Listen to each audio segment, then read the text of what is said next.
ဘဝနှင့်စိန်ခေါ်မှုဂျပန်လူမျိုးတို့ဟာငါးစိမ်းစားရတာကိုနှိမ့်ချိတ်ကြပါတယ်ဥပမာဆူရှီလိုရိုးရာစားစာမျိုးပေါ့ဂျပန်ဘာသာစကားအရဆာရှိမီလို့ခေါ်တဲ့ငါးစိမ်းအသားလွှာတွေကိုမြင်ရှစ်စွာစားတတ်ကြပါတယ်ဒီလိုမျိုးစားတဲ့အခါမှာလဲလက်ဆက်တဲ့ငါးကိုသာအသုံးပြုကြပါတယ်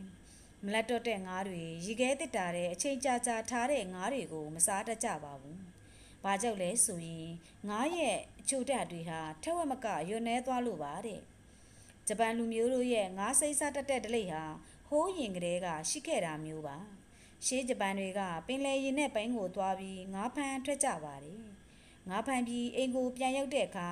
လမ်းခရီးကရှိကြတာကြောင့်ငါးတော်များများဟာတေကုန်ကြပါပြီ။ငါးရှင်လက်လက်ဆက်ဆက်နဲ့ငါးအသေးတွေရှင်စားပြီးကြည့်တဲ့အခါလက်ဆက်တဲ့ငါးကထူးကဲကောင်းမွန်တာကြောင့်ငါးရှင်တွေဟာဈေးပိုရကြပါတယ်။ဒါကြောင့်တငါသည်တွေဟာပင်လယ်ကနေအိမ်ထိငါးကိုအရှင်တိုင်းသဲဆောင်လာနိုင်ဖို့စဉ်းစားကြပါတယ်။ပထမဆုံးသင်းမောပေါ်ရေလုံကန်တစ်ခုဖွက်လိုက်တယ်။ငါးတွေကိုဖမ်းပြီးရေကန်ထဲထက်လို့သဲဆောင်ကြပါတယ်။သုံးပုံမှာနှစ်ပုံလောက်ကအသက်ရှင်ကြပေမဲ့ကြံတဲ့ငါးတွေဟာအိမ်ရောက်ရင်တည်နေကြပြီ။တနေ့မှာတော့တငါတဲ့တယောက်ကဖမ်းလာတဲ့ငါးတွေကိုအိမ်ရောက်တဲ့အထိအရှင်လက်လက်အသက်ဆောင်လာနိုင်ခဲ့တယ်။အကြောင်းရင်းကိုတေချာစစ်ဆေးကြည့်တဲ့အခါအဲ့ဒီတငါတဲ့ရဲ့ငါးလောင်ကန်ထဲမှာတခြားငါးတွေနဲ့ရောပြီးငမန်းပေါက်တကောင်ဖမ်းမိလာတာကိုတွေ့လိုက်ရပါတယ်။ဒီချိန်ကစပြီးတငါတဲ့တွေဟာပင်လယ်သို့ငါးဖမ်းသွဲ့တဲ့အခါသူတို့ရဲ့ငါးလောင်ကန်တဲ့ငမန်းပေါက်လေးတစ်ကောင်ထည့်ပြီးအိမ်ကိုတဲလောင်ကြပါတော့တယ်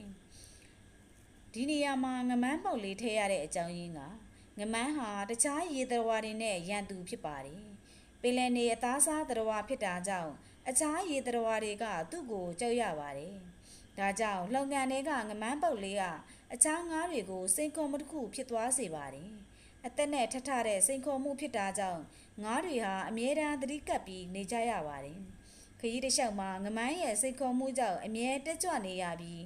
ပိုတန်မာလာကြတာပဲဖြစ်ပါတယ်။ဒါကြောင့်ငါးတွေဟာလွယ်လွယ်မသေးကြတော့တာပေါ့။ဒါဟာဂျပန်တို့ရဲ့အင်စပိုင်ယာပုံပြင်တစ်ခုဖြစ်ပါတယ်။ဒီအကြောင်းအရာကနေသိလိုက်ရတာကဘဝဟာစိန်ခေါ်မှုများလေအခက်အခဲတွေများလေပိုတန်မာလေဆိုတာပါပဲ။ဘဝတစ်လျှောက်လုံးလွယ်လွယ်ကူကူနေခွင့်ရတာက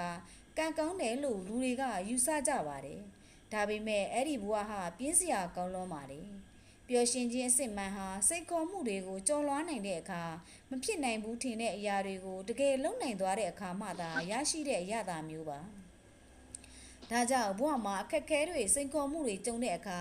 ရဲရဲရင့်ရင်ဆိုင်လိုက်ပါ။ဒါတွေကိုရှုံဖယ်မသွားပါနဲ့။ငါလောင်ကန်ကြီးဟာကျွန်တော်တို့ရဲ့ကံကြမ္မာဖြစ်ပြီးငမန်းပေါက်လေးဟာကျွန်တော်တို့ဘဝမှာမလဲမသွေကြုံတွေ့ရမယ့်အခက်အခဲတွေပြဿနာတွေချမ်းလန်းတွေပါပဲဒါတွေကိုရင်ဆိုင်ပြီးအနိုင်ယူလိုက်ပါတန်မာတဲ့ဘဝတစ်ခုနဲ့စစ်မှန်တဲ့ပျော်ရွှင်ခြင်းဟာတိတ်ကိုစုပ်ကြုံနေပါတယ်အမောင်ဆုံးညတွေကိုကြော်ဖြတ်ခဲ့ရတဲ့ရောင်နေဦးဟာတန်မာမနဲ့ခင်းထက်ပိုလှတယ်ပိုပြီးလိမ့်ထိန်ပါတယ်